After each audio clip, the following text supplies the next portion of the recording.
Hello दोस्तों, welcome back to my channel step next step. दोस्तों, जैसे कि आपको पता है, राजस्थान यूनिवर्सिटी का टाइम टेबल आ चुका है। फर्स्ट ईयर और सेकंड ईयर को लॉकडाउन की वजह से प्रमोट किया गया है, जबकि last year BA last year का फाइनल ईयर का एग्ज़ाम लिया जा रहा है।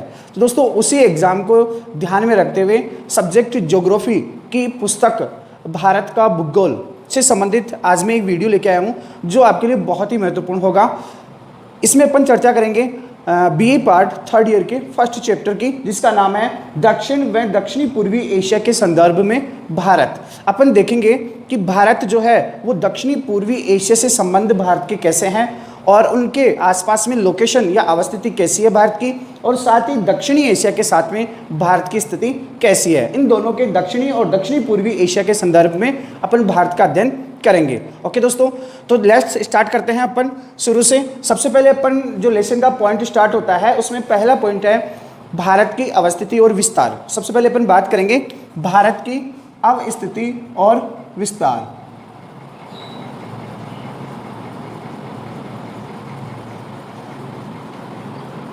दोस्तों, भारत भौगोलिक रूप से या क्षेत्रफल की दृष्टि से विश्व में सातवां सबसे बड़ा देश है। अगर अपन बात करें भारत के कुल भौगोलिक क्षेत्र की, तो दोस्तों भारत का कुल भौगोलिक क्षेत्र है 32.8 लाख किलोमीटर स्क्वायर, वर्ग किलोमीटर। भारत का कुल क्षेत्रफल है 32.8 लाख वर्ग किलोमीटर, और क्षेत्रफल के रिगार्डिंग, क्षेत्रफल के अकॉर्डिंग भारत जो है वर्ल्ड में 7वीं लार्जेस्ट कंट्री है। ओके दोस्तों, भारत से पहले 6 देश क्षेत्रफल की दृष्टि से भारत से आगे है। अब अपन देखते हैं कि वो 6 कौन से देश हैं जो भारत से क्षेत्रफल की दृष्टि से आगे है। तो दोस्तों, वो जो 6 कंट्री है वो है रूस फर्स्ट नंबर पे, विश्व में क्षेत्रफल की दृष्टि से पहले नंबर पे रूस।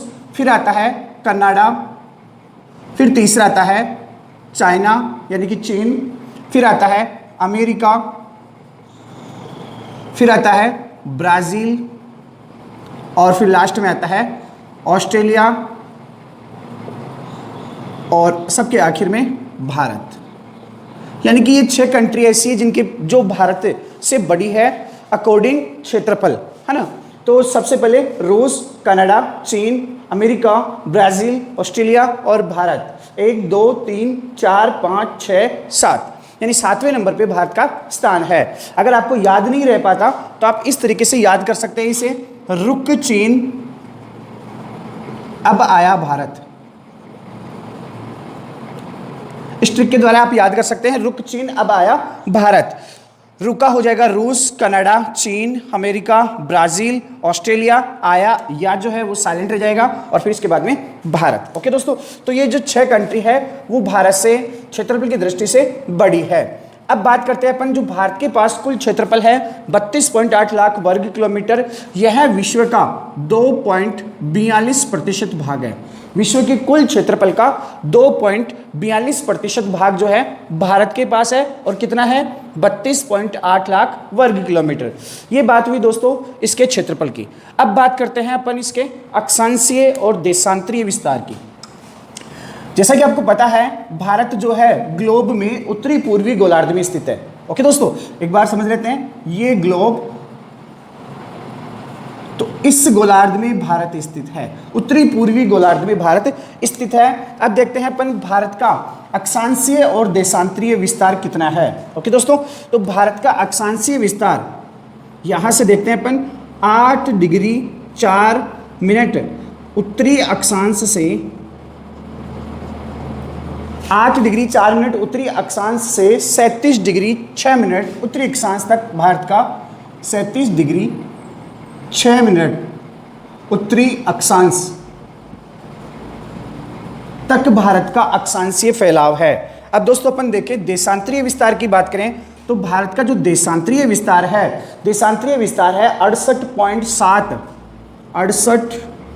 68 डिग्री 7 मिनट से लेकर 97 डिग्री 25 पूर्वी देशांतर तक। दोस्तों, अक्षांशीय विस्तार में उत्तर लगाना है और देशांतरीय विस्तार में पूर्व लगाना है, क्योंकि भारत उत्तरी पूर्वी गोलार्ध में है। ओके दोस्तों, तो ये भारत का अक्षांशीय और देशांतरीय विस्तार हुआ।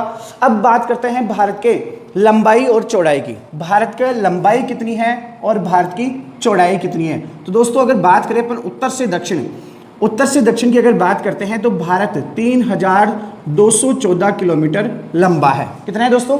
3214 किलोमीटर।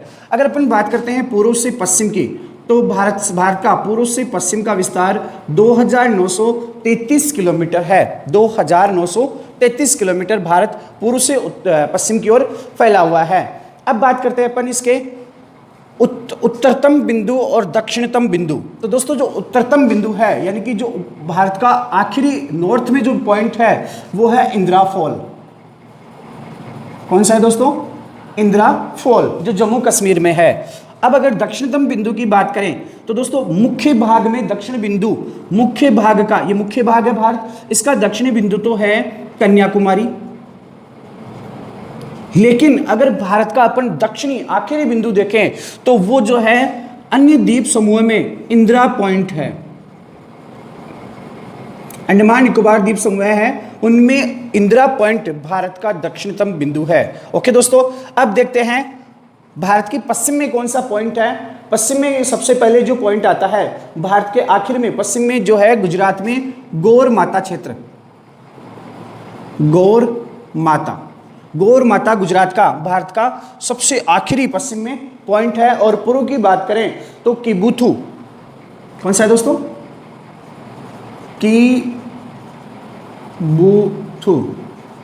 किबुथु है, कहां पर? अरुणाचल प्रदेश में। ओके दोस्तों, अरुणाचल प्रदेश में किबुथु जो है अरुणाचल प्रदेश में है और भारत का पूर्वोत्तर पॉइंट है, आखिरी पॉइंट है पूर्व में। अब देखते हैं दोस्तों इसके बाद में अपन इसकी स्थलीय और जलीय सीमा की लंबाई। अगर दोस्तों अपन बात करें, भारत यहां से लेकर यहां तक जो है समुद्र से घिरा हुआ है। यहां पर अरेबियन सी है, यहाँ बे ऑफ बंगाल है और यहाँ पर हिंद महासागर है। ओके दोस्तों, तो यहाँ से लेकर यहाँ तक भारत में क्या है? समुद्र से घिरा हुआ है। तो यहाँ से यहाँ तक की मुख्य जो जलीय सीमा है, मुख्य जलीय सीमा की लंबाई तो है 6100 किलोमीटर। कितनी है? 6100 किलोमीटर, 6100 किलोमीटर। लेकिन अगर महाद्वीपों के किनारे भी इसमें जोड़ दिए जाते हैं, जो भारत के टापू है, द्वीप है, जैसे कि अंडमान निकोबार द्वीप समूह है, लक्षद्वीप समूह है, अगर इनको भी इसमें शामिल कर लिया जाता है तो भारत के फिर जलीय सीमा की लंबाई हो जाती है 7516.6 किलोमीटर। यानी कि मुख्य जो सीमा तो है, मुख्य जलीय सीमा तो है 6100 किलोमीटर, लेकिन द्वीपों सहित कितनी है? 7516.6 किलोमीटर। अब बात करते हैं स्थलीय सीमा की। जो ऊपर वाली सीमा बची हुई है ये स्थलीय सीमा है और इसकी लंबाई है 15200 किलोमीटर। भारत की स्थलीय सीमा की लंबाई कितनी है? 15200 किलोमीटर और जलीय सीमा की लंबाई कितनी है? 7516 किलोमीटर। अब देखते हैं दोस्तों भारत में समय मानक रेखा। भारत की जो समय मानक रेखा है वो उत्तर प्रदेश के इलाहाबाद से गुजरती है, जो भारत को 2 बराबर भागों में बांटती है। भारत को 2 बराबर भागों में बांटती है। उत्तर प्रदेश के पास मिर्जापुर गांव, मिर्जापुर से गुजरती है। इलाहाबाद के पास में है मिर्जापुर, या आप याद रख सकते हो इलाहाबाद, वहां से गुजरती है। इस रेखा का मान कितना है? 82 डिग्री 23 मिनट पूर्वी देशांतर। ये भारत की जो है समय मानक रेखा है, जिसे 1 सितंबर 1947 को अपनाया गया था। 1 सितंबर 1947 1947 में इसे अपनाया गया था। तो दोस्तों ये हुआ भारत का जो विस्तार और जो अवस्थिति है उसके बारे में। अब अपन देखते हैं भारत के पड़ोसी देशों के संदर्भ में भारत की स्थिति। ओके दोस्तों, तो पड़ोसी देश जो है वो कौन कौन से हैं? पाकिस्तान, अफगानिस्तान, चीन, नेपाल, भूटान, बांग्लादेश, म्यांमार, ये ऐसे देश हैं जो भारत के पड़ोसी देश हैं। और इनके देखते हैं अवस्थिति कहाँ कहाँ पर भारत से ये सीमा का निर्माण करते हैं और कितनी लंबाई यानी कि कितने किलोमीटर लंबी सीमा का निर्माण करते हैं और उस सीमा को किस नाम से जाना जाता है, इन सब के बारे में अपन देखते हैं। ओके दोस्तों, चलो स्टार्ट करते हैं। सबसे पहले अपन यहाँ से दोस्तों राजस्थान और पंजाब के साथ जो सीमा का निर्माण करता है, ऊपर पंजाब, राजस्थान, गुजरात तक जो सीमा का निर्माण करता है, जम्मू कश्मीर तक, उस राष्ट्र का नाम है पाकिस्तान। पाकिस्तान जो यहाँ से लेकर यहाँ तक भारत के साथ अंतर्राष्ट्रीय सीमा का निर्माण करता है। पाकिस्तान, भारत और पाकिस्तान के बीच में जो अंतर्राष्ट्रीय सीमा है इसको रेड क्लिफ के नाम से जाना जाता है। रेड क्लिफ के नाम से जाना जाता है। फिर बात करते हैं अपन दूसरे राष्ट्र की। यहाँ पे आता है अफगानिस्तान, थोड़ी सी सीमा का निर्माण करता है। भारत में भारत के साथ सबसे कम सीमा का निर्माण करने वाला राष्ट्र, दूसरा राष्ट्र कौन सा है? अफगानिस्तान, जो सिर्फ 80 किलोमीटर अंतर्राष्ट्रीय सीमा का निर्माण करता है। यहाँ पे कौन सा राष्ट्र है दोस्तों? अफगानिस्तान। फिर आगे बढ़ते हैं अपन, यहाँ पे आ जाता है चाइना, चीन। फिर दोस्तों यहाँ पर जो है नेपाल, फिर यहाँ पर भूटान, फिर यहाँ पे आ जाता है म्यांमार,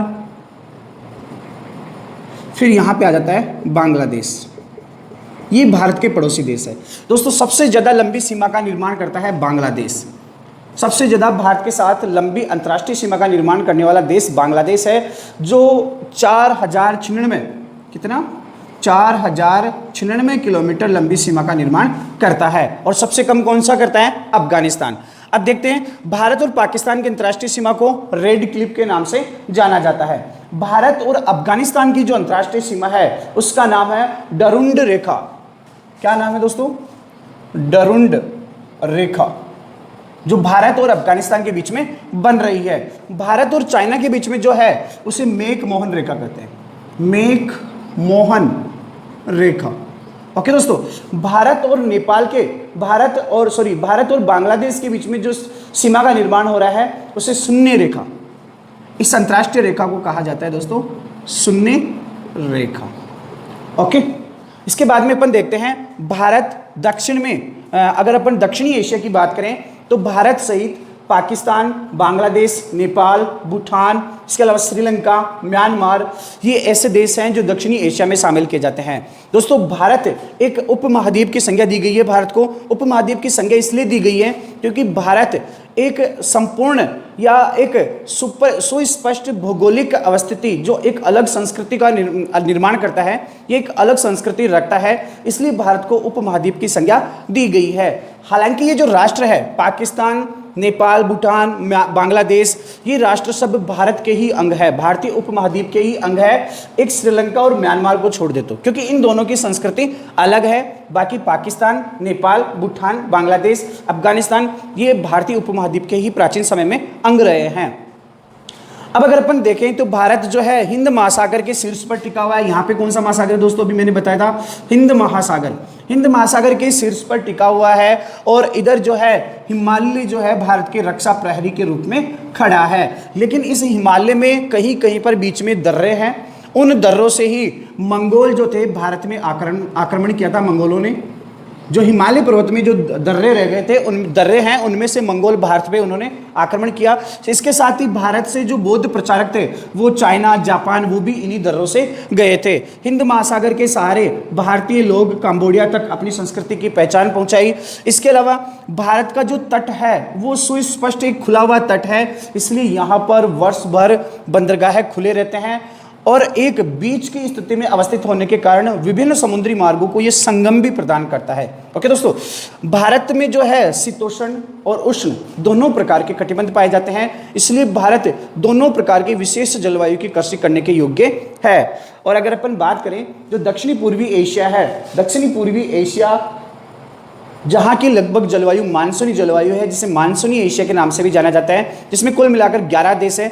चाइना, जापान, ये बहुत सारे 11 देश है कुल मिलाकर। तो ये जो देश है मानसूनी देश है, यहीं पर चावल की कृषि की शुरुआत हुई थी। और इसके बाद में दोस्तों अपन बात करते हैं भारत के नामकरण की। भारत का नामकरण, भारत का नाम भारत, हिंदुस्तान या इंडिया फिर किस प्रकार पड़ा? ओके दोस्तों, तो सबसे पहले अपन देखते हैं कि प्राचीन समय में उत्तरी भारत में एक समाज रहता था। प्राचीन समय में उत्तरी भारत में एक समाज रहता था जिसे आर्य समाज कहा जाता था। आर्य समाज, जहां पर यह आर्य समाज निवास करता था उस क्षेत्र को आर्यव्रत कहा गया। क्या कहा गया दोस्तों? आर्यव्रत कहा गया। उसी आर्यव्रत का एक महान राजा था, उस राजा का नाम था भरत। उस राजा के नाम पर इस क्षेत्र का नाम भारत पड़ा। ओके दोस्तों, सबसे पहले अपन ने बात कर ली कि भारत जो नाम है वो इस क्षेत्र का नाम या अपनी कंट्री का नाम भारत कैसे पड़ा। प्राचीन समय में उत्तरी भारत में एक समाज, आर्य समाज निवास करता था उस क्षेत्र को जहां पर आर्य समाज निवास कर रहा था उसे आर्यवर्त कहा गया, और उसी का एक शासक था जिसका नाम था भरत, जो श्री राम का भाई था, उसी के नाम पर भारत इसका नाम पड़ा। अब दूसरा अपन देखते हैं कि जो भारत है उसको हिंदू कैसे कहा गया। तो दोस्तों इस आर्यव्रत को ऋग्वेद में सप्त सिंधु कहा गया। सप्त सिंधु का मतलब 7 नदियों का समूह है। सप्त सिंधु मतलब 7 नदियों का समूह है, इसे कहा गया। और उस सप्त सिंधु वाले क्षेत्र को जो पारसी थे, उस सप्त सिंधु वाले क्षेत्र को जो पारसी थे उन्होंने हप्त हिंदू कहा। हप्त हिंदू। दोस्तों हप्त हिंदू इन्होंने क्यों कहा? क्योंकि ये लोग सैको है बोलते थे। सैको क्या बोलते थे? है। तो सप्त का इन्होंने हप्त कर दिया और सिंधु का कर दिया हिंदू। इसी तरीके से फिर हिंदू से बना हिंदुस्तान। अब बात करते हैं अपन इंडिया की। ओके दोस्तों, तो यूनानी और रोमन वासी जो थे, यूनानी व रोमन वासी, यूनानी जो थे उन्होंने जो सिंधु नदी थी या सिंधु जो नदी थी उसको यूनानियों ने इंडोस कहा, इंडोस। और रोमन वासियों ने इंडस कहा, और यूनानी वासियों ने इसे इंडोस कहा। और इस इंडस से ही क्या बना? इंडिया। ओके दोस्तों, इस तरीके से भारत का नाम भारत, हिंदुस्तान या फिर इंडिया बना। आपको बता दूं दोस्तों कि वर्तमान में संविधान में इस क्षेत्र को नाम दिया गया है इंडिया जो भारत है। इस तरीके का नाम दिया गया है इंडिया जो भारत है। दोस्तों आपको सुनकर अजीब सा लगेगा कि भारत के जो नीचे जो हिंद महासागर है उसका नाम भी हिंदुस्तान की वजह से हिंद महासागर पड़ा है। इसके बाद में अपन देखते हैं, बात करते हैं पुराणों की। पुराणों में अगर अपन भारत को देखें तो पुराणों में जो क्षेत्र है उसको द्वीपों में बांटा गया था। जो पुराणे में जो द्वीप बताए गए वो 7 द्वीप बताए गए थे। कितने द्वीप? 7।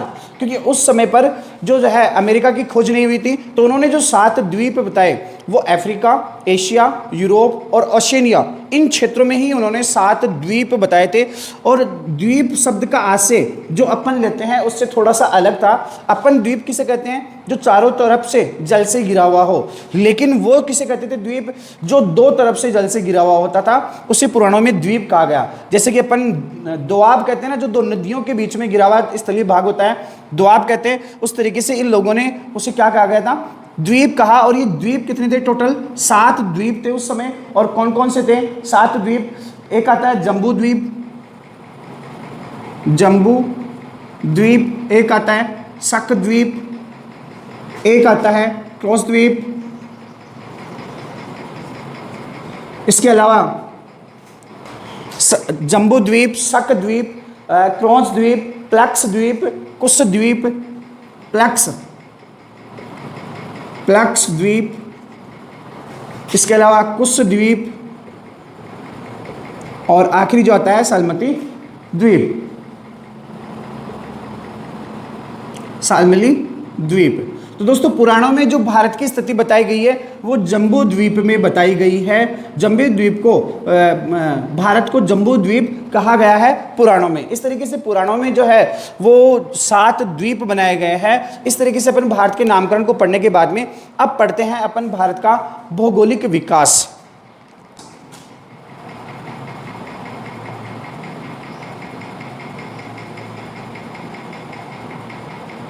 दोस्तों वेगनर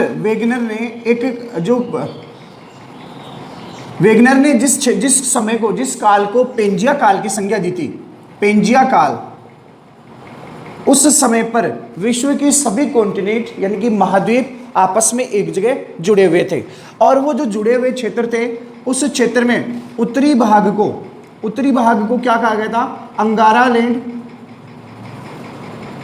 और दक्षिणी भाग को कहा गया था गोंडवाना लैंड। ओके दोस्तों, उत्तरी भाग को अंगारा लैंड कहा गया और दक्षिणी भाग को गोंडवाना लैंड कहा गया। और जो बीच वाला भाग है वो 33 भू अपनति थी, 33 सागर का भाग था या भू अपनति थी। फिर आगे वाले काल में क्या हुआ दोस्तों, गोंडवाना जो महाद्वीप या जो काल है और जो अंगारा लैंड वाला काल है, उन दोनों के बीच में संपीड़न हुआ, जिससे हिमालय पर्वत की उत्पत्ति हुई। इसके अलावा जो एओस्टिक काल है, उस समय पर यह बताया गया कि लावा, ये 33 भूप्रणति से लावा उद्गार होने की वजह से यहाँ पर लावा जमा हुआ। हिमालय के निर्माण के बाद में बाहरी शक्तियाँ, भौतिक स्वरूप या जलवायु के द्वारा उत्तरी मैदान का निर्माण किया गया और फिर धीरे धीरे इस प्रकार से भारतवर्ष का निर्माण हुआ, जो आज से लगभग 10 लाख वर्ष पूर्व में तैयार हो चुका था। आज से 10 लाख वर्ष पहले भारत का भौगोलिक विकास तैयार हो चुका था।